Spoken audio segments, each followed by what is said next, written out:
What is up, everybody? Welcome to another episode of Blacklight Rewind. I'm Johnny Blacklight, and today we're going to be getting into some anime stuff. So, man, I've never been an anime guy, actually. My history of anime is very short. I guess we could get into it. I've seen some normie anime stuff. I've always thought a lot of the animation was very cool. I've always seen a lot of crazy horror and gore stuff kind of pop up. Never really knew where it was from. So I've decided to kind of get more into it. And it's kind of something that kind of goes along with Blacklight Rewind and the channel and how I've mentioned, I want to get into shows that I've been meaning to get into and shows that have been highly suggested to me from friends and stuff like that. There's been a few animes that have been suggested to me. Most of the ones we're going to be talking about today have been. But anyways, yeah, we can get into a brief history of some of my anime viewing, very little stuff. Back in the day, I remember renting some anime movies back in the VHS days. There was a section of anime films. I remember getting some. I do not remember what they were or what they were about. I remember there was some cool weirdness to them, and I was always intrigued by it, but it was something I never really got super into.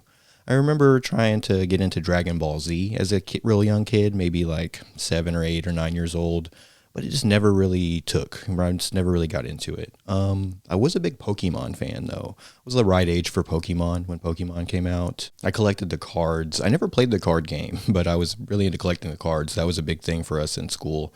The TV show. Watched the TV show all the time, the original series. Once things changed and stuff, I didn't really stick to it, but the original Pokemon adventures I was definitely into.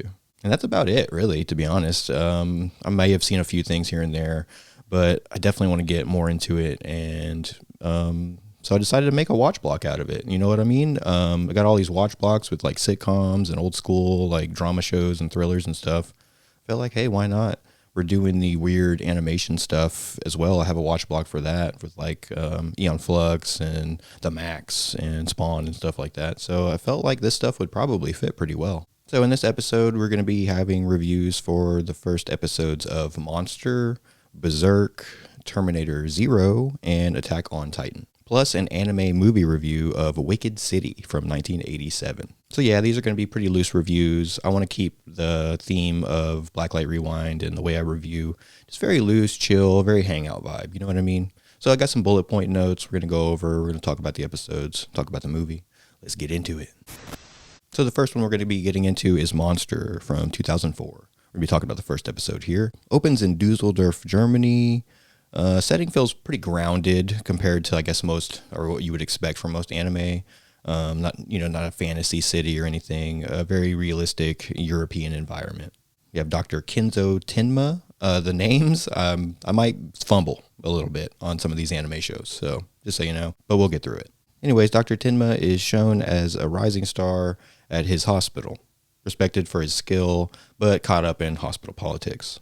Tenma is about to operate on a Turkish immigrant man with a serious head injury, but he gets pulled away by the main doctor to instead save a famous opera singer. The immigrant dies, and Tenma is visibly shaken by this.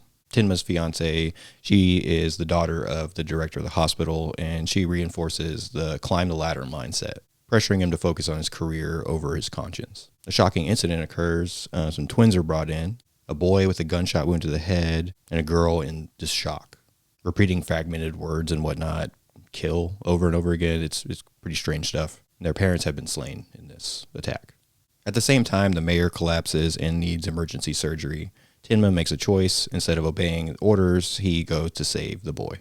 I like the social commentary aspect here. We get the moral conflict in medicine with Tenma's idealism, doctor's duty to save lives and not to play into the political stuff, versus a more cynical take that the hospital has of the value system. Yeah, there's definitely an ominous feel going on with the children characters, even unconscious. It's very unsettling with the boy and the girl's reaction. It just all creates a great sense of dread. So there's definitely something going on here, and it's very intriguing. I like the way that the intrigue is played throughout in a very subtle, creepy way.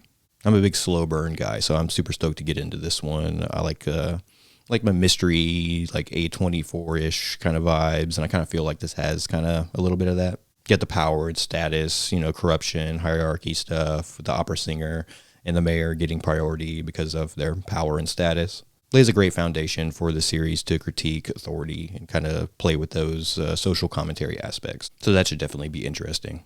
There's definitely an element of isolation when it comes to Tenma's character, a loneliness aspect, everybody around him, the director, his girlfriend or fiance, his colleagues. They all push ambition over the morality aspects here. And by him deciding to save the boy instead of the mayor, definitely isolates him even further. The pacing is very deliberate, seems to be slower, a bit more atmospheric and suspense-driven, which I'm a big fan of. Like I always say about everything, I'm all over the place as a fan, so I do like this slow burn stuff. That's what kind of drew me to this particular anime at the first place. I heard about it on a random podcast I watched, and it seemed interesting. Looked it up, and here we are. Yeah, very realistic character design when it comes to the animation. The European architecture is very cool. Very muted color palette. It's not very in your face. It feels very grounded in realism. Subdued, haunting music for the score. Builds great tension even right here at the beginning. Yeah, it definitely feels like more like a prestige thriller, like something you would see on HBO or whatever, versus like a typical anime. Again, I'm new to anime, so there's probably a lot of anime like this. I'm just thinking, when you think anime, you think action and fight scenes and stuff and like interface, crazy animation. And this one's, definitely more subdued. Yeah, see, I mean, a very cool vibe, very sinister, very ominous. I'm digging that about it. Great setup here in this first episode, though. I dig it. And I'm excited to get into more episodes and more of the series. Stay tuned. Alrighty, next one up is Berserk, episode 1, talking about the 1997 series. This has been one, like I said before, that has been like highly suggested to me a lot. The craziness, the over-the-top gore, and like wild action, and just like horror vibe, I think is why, because I'm into that kind of stuff a lot.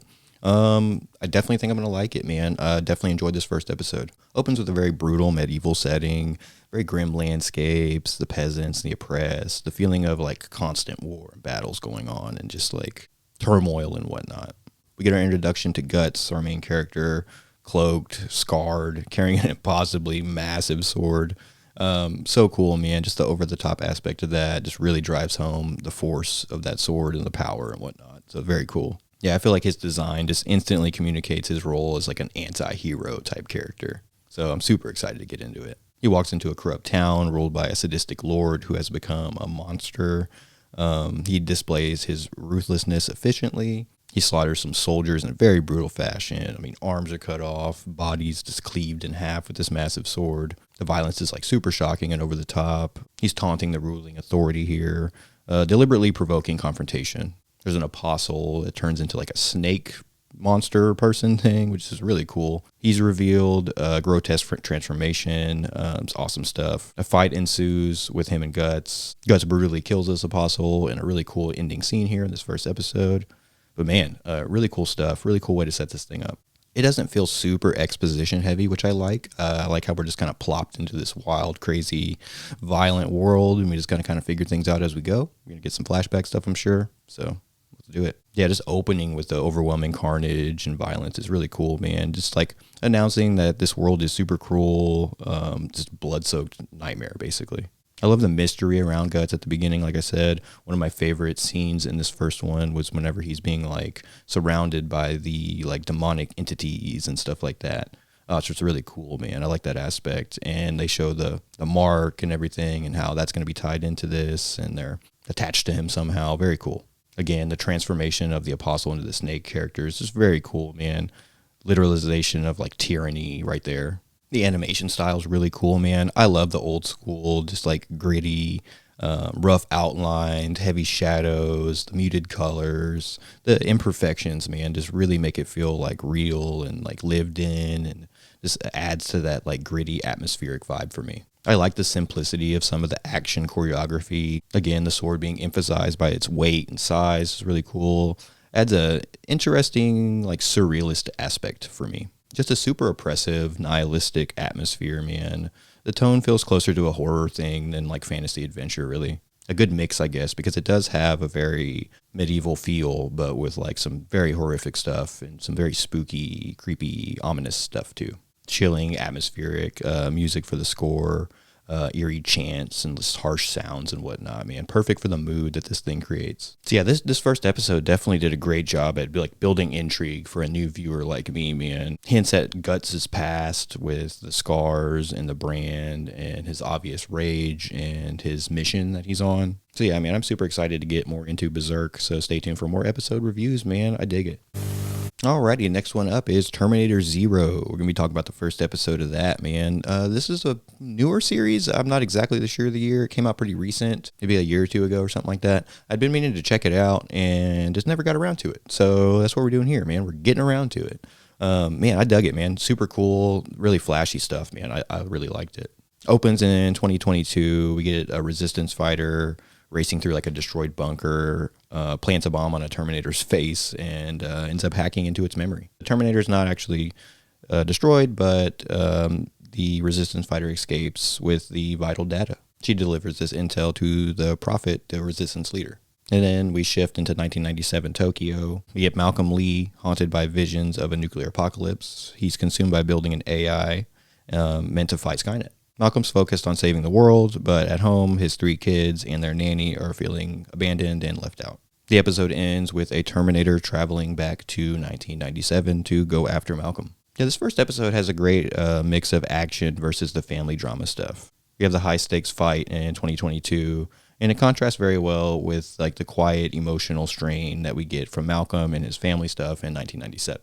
Pretty heavy stuff, Malcolm being torn between, saving the world and being present for his kids. Yeah, I love the look of the animation here, man. Super heavily detailed, just in your face, crazy stuff, man. The action scenes in the first episode were top notch, man. Really pulled me in. Wonderful colors, wonderful shots, very cinematic. I love the tech glow and all the tense close-ups. I love the assembly line scene showing the Terminators being built with the score in the background. Oh man, super cool stuff. Really came together nicely. There's a scene where the nanny buys a AI robot cat for the kids, for Malcolm's kids, and Malcolm is just not having it. He's like, get that robot out of here, get that machine out of here, I think he says. But I think that could play more on some emotional stuff because the mother had passed away. We don't know how yet. And one of the kids mentions, well, it's not because it's a robot that he wants it gone out of the house. It's because it's a cat. And they show a photo of, I'm guessing, the mother holding a cat. So maybe she was a cat person. Cats can remind him of his loss. So maybe it's that. Maybe it's a little bit of both. Maybe it's a little bit of untrusting of machinery, stuff like that. So I'm interested to see where that goes and how that ties into the story and whatnot. Also really fun to see Terminator in a whole new world, in a whole new way, in a different place, in a different time period. Pulled away from the whole John Connor thing and kind of doing its own thing. Still experimenting with the time travel aspects and mixing time. So we have, some 2022 stuff with what happens and then what happens in 97 trying to stop it. So yeah, man, I'm here for it. Yeah, very slick, very cool animation style. There's some violence here. There's some blood. There's some gore. It's a very intense moments with the Terminator machines. So I'm excited to see more of that. Yeah, the look of it, the feel, the atmosphere, the vibes. I feel like they're building a really cool world here. So I'm excited to get to see more and to get more into episodes and whatnot. So stay tuned. Alrighty, next up we're going to be reviewing the first episode of Attack on Titan. This is definitely one of those ones, probably even more than Berserk, that's been so highly recommended to me. I'm a big Walking Dead fan, and I always felt like I've had people tell me that like Attack on Titan is like the Walking Dead of anime. You've got to check it out. It has like a similar story and vibe, and it's like just a big, good anime that you should definitely check out. So I've had like a lot of like, I guess, normie types tell me that you got to check out Attack on Titan. So I finally did, and I dig it, man. Right along with Berserk and everything else, I feel like this is just going to fit right in with my vibes. So right here in the first episode, we have a massive Titan looming over the outer wall, casting a shadow across the district. And this first glimpse sets a great, like, scale of humanity's fear here. The story shifts to Eren dreaming by a tree. He wakes to Mikasa, who's scolding him. Again, if I'm getting these names wrong, I apologize. I'll get better. Haynes, a drunken soldier, relaxes instead of doing his job, showing how complacent humanity has become and how they get used to just chilling out and not worrying about the threat. Because they mentioned it's been like 100 years since there was an attack or anything's happened. Some battled scouts marched back in through the gate, injured and traumatized. One grieving mother asks about her son, only to receive his severed arm, emphasizing the reality of fighting Titans as super brutal. Eren is fired up watching them. He dreams of joining them and of seeing the world beyond the walls. He doesn't want to live his life like this. He argues with his mother, who begs him to not pursue such a dangerous path and just chill out. But his father does hint about something secret in their basement right before leaving for a trip. Armin, Aaron's friend, gets bullied by other kids. Aaron and Mikasa defend him. The three bond over their frustration at humanity's cage-like existence inside the walls. And then suddenly the sky darkens, thunder cracks, and a colossal titan suddenly appears over the wall, towering above everything. With one kick, it breaches the outer gate, blowing soldiers and debris everywhere. Chaos erupts everywhere. Aaron and Mikasa run home, only to witness that their mother is trapped in the rubble. Their mother begs for them to flee. They resist, but Hans comes and drags the kids away, but he's unable to save her. In a horrific moment, a titan grabs the mother and devours her as Aaron screams in rage and despair. Oh man, such intensity, dude, especially with that final scene there when the titan comes in, man. Just the way it's shot and the way it's all put together, just the brutality of it is so intense and so well put together.